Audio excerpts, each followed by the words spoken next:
Okay, so we're gonna cover what's probably the best overview of internal alchemy. Yesterday I discovered Livia Kohn's discussion that was published after Daoist Internal Mastery by Wang Liping. So if we go to her PDF, this book was inspired by the translation of Wang Liping's practice instructions. And so this book really makes it easier to understand internal alchemy, which is obviously very difficult to understand. So you have fire that has to go under the water, so you're returning the yin qi, and this would be your yang shen, and this is your yang qi in the water that's secretly there with the yin shen. And so here you have heaven and earth. So this explains this process,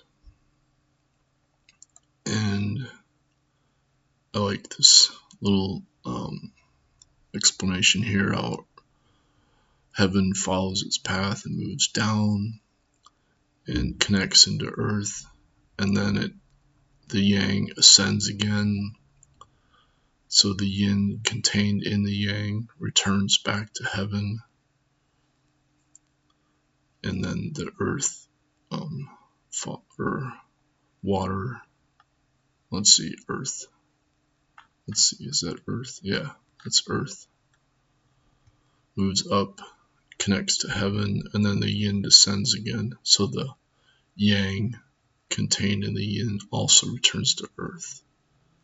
So you get this paradox. This is the deep paradox that I was mentioned in my previous video on Mother's Day.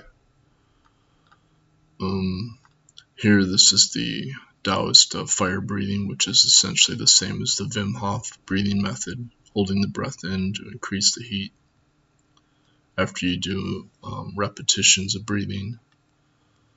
This is what they also call Shi breathing, that Qigong Master Robert Peng teaches.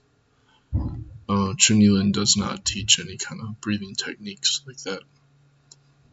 And here we have the image of the chariot, so that's my clue, is that this is an ancient 12 spokes of the wheel chariot, that Taoism came out of this ancient to the west. It was connected with the origin of farming and Western, like the steppe culture also. So we have the whole book here. It's linked on my blog. And then so that site's no longer, none of those sites are no longer. I didn't think so. So basically you have to go to China to study with Taoist Master Wang Liping. But in the meantime, you can read this book. It's a great overview of all the other Taoist alchemy books and explaining it better in prose discussion. And then at the end you have the translation of the two main alchemy texts that she's discussing.